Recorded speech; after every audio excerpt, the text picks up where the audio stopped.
Love, life, and lessons from the past. Only at Dear Mags FM with DJ Chin. Dear Mags FM. Itago nyo na lang ako sa pangalang Cherry Lynn. Alam nyo yung pakiramdam kapag nakakita ka na isang batang binubuli.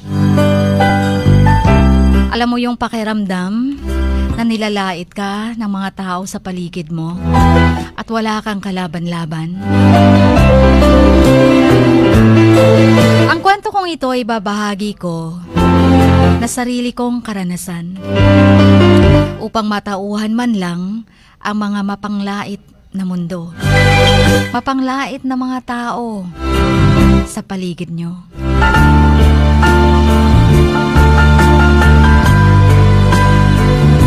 Maalala ko lang nung nasa elementarya ako,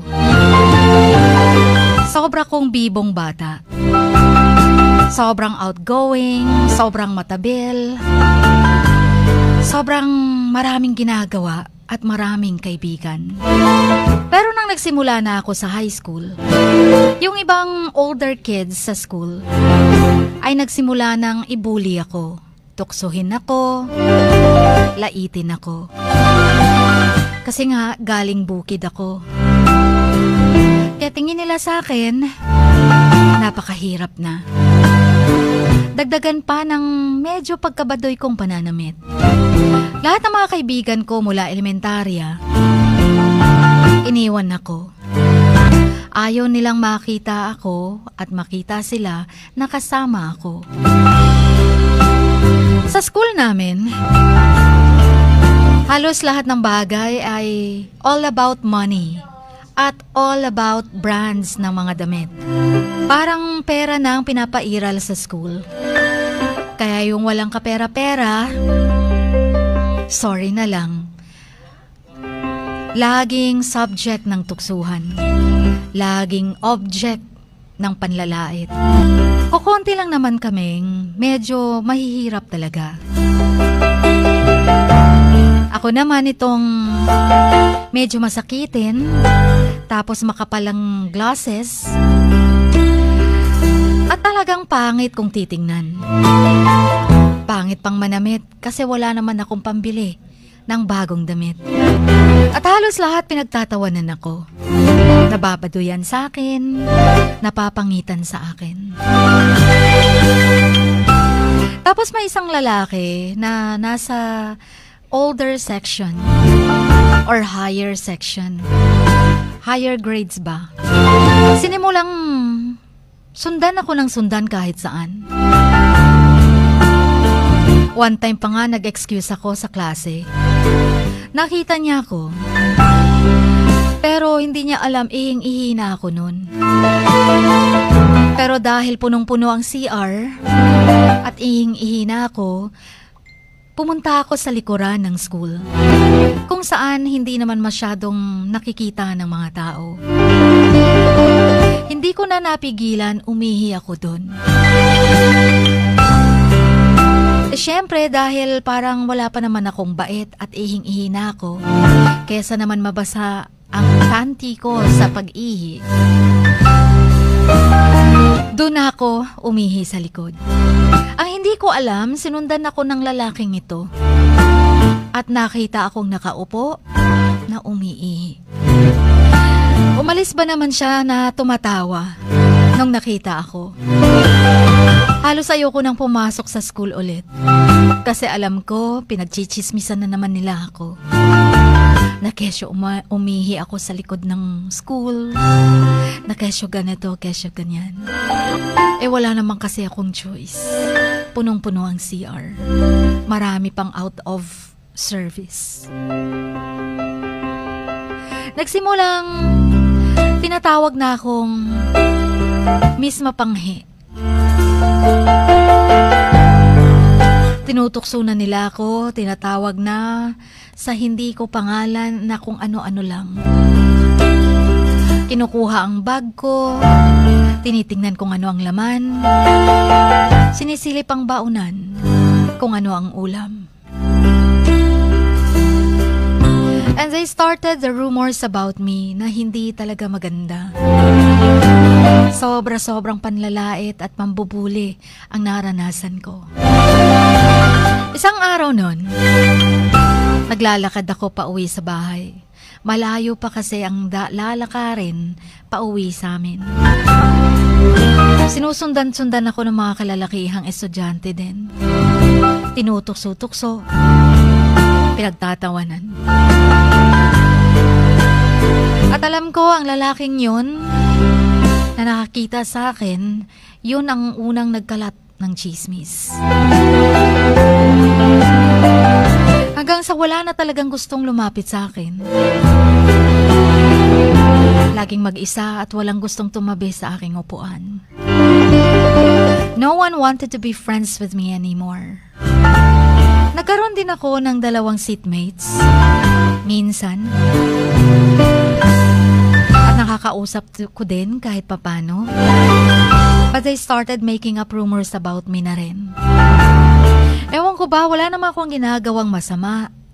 At nagpapaka-behave naman ako. Matino akong estudyante. Pero bakit hinahanapan nila ako ng pangit? Pero matino ako. At Chin, hindi ko maintindihan na para bang sa high school at sa mura kong isipan ay para bang nararamdaman kong ayaw ng mundo sa akin. Yun bang feeling ko, I'm so ugly and I should just kill myself. Pero gumraduate pa rin ako ng secondary school. Hindi ako nagpaka-discourage, hindi ako nagpadala sa pakiramdam na gusto ko ng kitlin ng buhay ko. Tiniis ko ang pambubuli, makatapos lamang ng schooling. Hanggang tumuntong ako ng vocational college, vocational course. Meron pa ring nambubuli sa akin. Marami kahit sa bathroom sinusundan ako. Hindi ko na maintindihan kaya pagdating ko ng bahay, nagkukulang agad ako ng kwarto at doon ako umiiyak magdamag. Pero ang sabi ng mga magulang ko, panay daw ako kulong sa kwarto. Napakatamad ko daw. Hindi man lang daw ako mautusan. Ang hindi nila alam, ayoko lang makita nilang magaang mga mata ko sa kakaiyak. Hindi kasi nila alam ang pinagdadaanan ko. Alam mo yung nagsumbong na ako sa mga teachers dahil sa pambubuli nila. They knew I was bullied but they never did anything to stop it. Pati teachers ayaw akong makausap. Pati teachers hate nila ako. Pinapairal kasi pera. Pero nagsumikap ako, Chin. Hindi ako nawala ng pag-asa.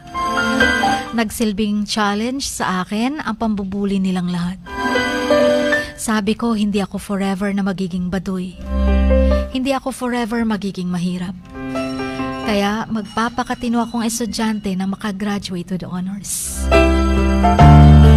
And true enough, gumraduate ako ng salutatorian.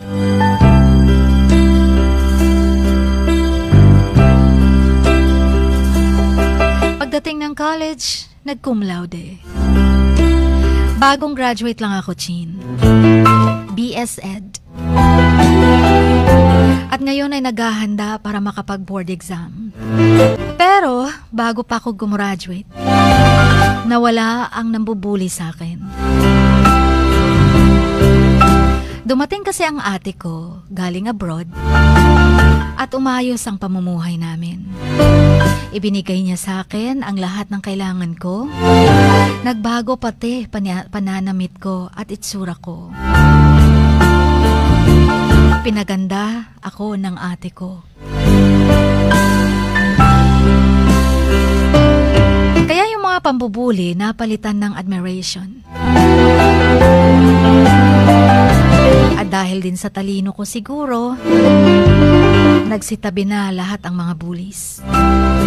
Gusto kong maging teacher.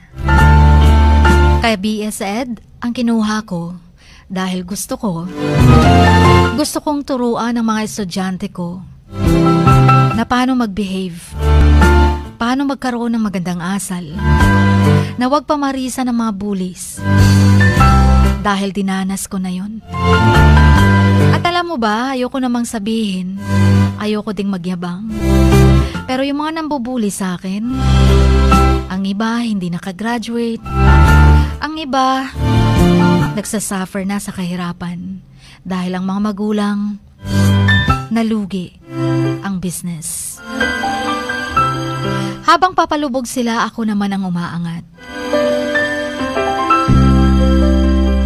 Bilog nga naman ang mundo. Ang binuli nila noon, ngayon ay tinitingala na. Hinahangaan na. I just want to tell everyone who is going through the same. Yung mga binubuli nun, gawin nyo na lang ding challenge. Pero sana wag i-ignore ng mga teachers kapag may nagsusumbong. I know it's hard. It's really hard. And you might feel like giving up sometimes. But you have to be yourself and just stay confident. Don't let them get to you. Alam ko nagsasuffer din kayo, tulad ng pagsuffer ko noon. But at some point, you'll be proud of yourself for all that you've been through. And if anyone judges you, problema na nila yun, hindi sa'yo. Wala kasi silang idea kung anong pinagdadaanan mo.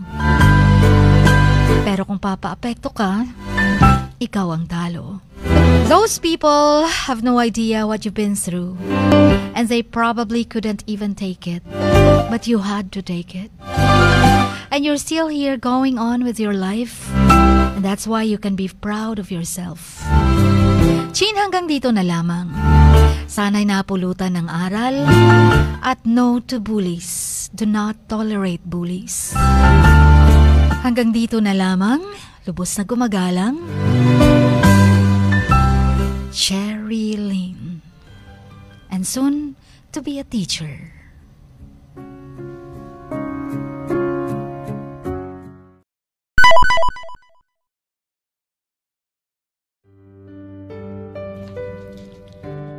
Sa bawat pagluha mo, may nakatagong kwento. Sa bawat ngiti mo, may gustong sabihin ang puso mo.